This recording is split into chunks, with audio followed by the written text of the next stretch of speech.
Hi everyone. In this session we shall be understanding the basics of TCS on sale of goods under section 206 1H. So let's start. What is TCS? TCS is tax collected at source. Its impact on seller is that he needs to collect the additional TCS from the buyer over and above the sale or invoice amount on receipt of such sale consideration. Now coming to the buyers, it is basically an advance income tax already paid to the government. While filing the income tax returns yearly, he can adjust the TCS credited amount and make the balance tax payment to the government. In case there is excess TCS, he can avail refund from the government. Now let's have some answers on its applicability under this section. Let's first understand who is liable to collect TCS. Technically, any seller whose total sales or gross receipts or turnover exceeds 10 crores in the preceding financial year, he becomes liable to collect TCS.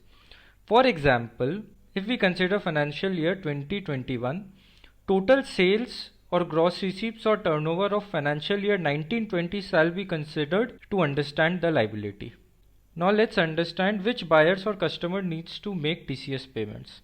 Any goods buyer, remember goods, any goods buyer who makes a payment exceeding 50 lakh rupees in a financial year becomes eligible to make a TCS payment to you.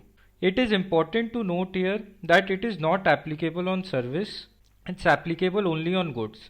Now if a buyer is a goods as well as a service customer, then you have to consider only the payments received against the sale of goods. Now let's see some examples to understand it better. If the total payment is 49 lakhs in a financial year, then TCS applicable amount will be 0 as it's below 49 lakhs. If total payment amount is 50 lakhs exact, then TCS applicable amount will be 0 as it's not exceeding 50 lakhs. If total payment amount is 51 lakh, then TCS applicable amount will be 1 lakh as TCS is applicable only in the differential amount. Now on this 1 lakh, applicable TCS rates will be applicable, which we'll be discussing next. Before we proceed to the applicable rates, it's important to note that all government and its establishments are excluded from this customer list or the buyer list. Any export customers are also excluded from this mandate. Now coming to the applicable TCS rates, the applicable TCS rate is 0.1%. However, due to the current pandemic, government has given a discount of 25%, that is 0.075% will be applicable for financial year 2021, and thereafter it will switch back to the regular 0.1%. For the customers who are not declaring their PAN to you, you need to charge 1% TCS rate on that. Moving ahead, what will be the TCS amount required to be paid to the government?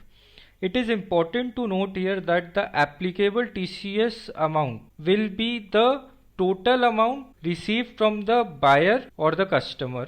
Let's consider one example with multiple scenarios to understand TCS amount in multiple scenarios. In this example, we are assuming that the buyer has already made a payment of 50 lakhs in the financial year 2021 and this new transaction is being done after that.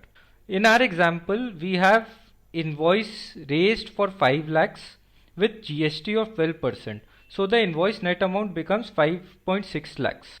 Now there are multiple scenarios. Let's discuss the first scenario. We receive the full payment, that is 5.6 lakhs. So the TCS applicable amount will be 5.6 lakhs and accordingly TCS at the rate of 0.075 will be 420. The customer has to pay 420 over and above the 5.6 lakhs amount. Now let's take a scenario of partial receive of 3 lakhs. Then TCS applicable amount will be 3 lakhs and accordingly TCS amount will be 225 rupees. Remember, it's based on collection. So if we are receiving 3 lakhs, we need to collect TCS on 3 lakhs. So the total receivable amount becomes 3 lakhs plus 225. Now let's take another scenario where 1 lakh plus GST goods are being returned before making the payment. So the net amount for the buyer is to pay 5.6 lakhs minus 1.12 lakh, that is 4.48 lakhs, and on this amount TCS will be applicable. TCS amount accordingly will be 336. In all the cases, the customer has to make a payment of pending invoice amount plus the TCS amount calculated.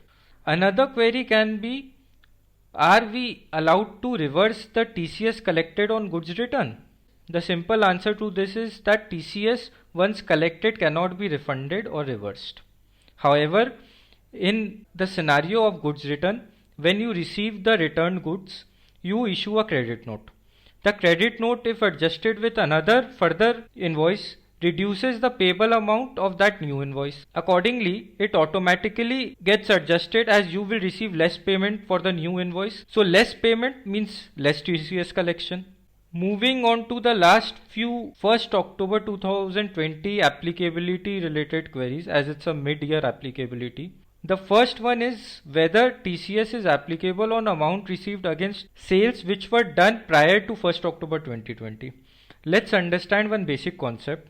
TCS is on collection. It is not considering while calculation against which goods invoice you are receiving the payment. Whatever we are discussing, it is assuming that 50 lakhs threshold is crossed. To add on to this, even on advance payments, TCS is applicable. Lastly, if we have already received more than 50 lakhs before 1st October 2020, let's take an example of 75 lakhs.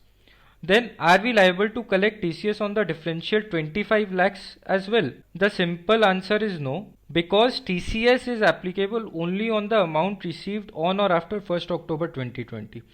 So any amount received prior to 1st October 2020 will not attract TCS. However, for any further amount received from the same customer for goods on or after 1st October 2020 will attract TCS as he becomes eligible to pay TCS due to total payments received in financial year 2021 being exceeding 50 lakhs. This was the basics on the TCS which is applicable on sale of goods. We have released another video on how to manage this in Ginesys. You can check the link in description. Thank you for watching.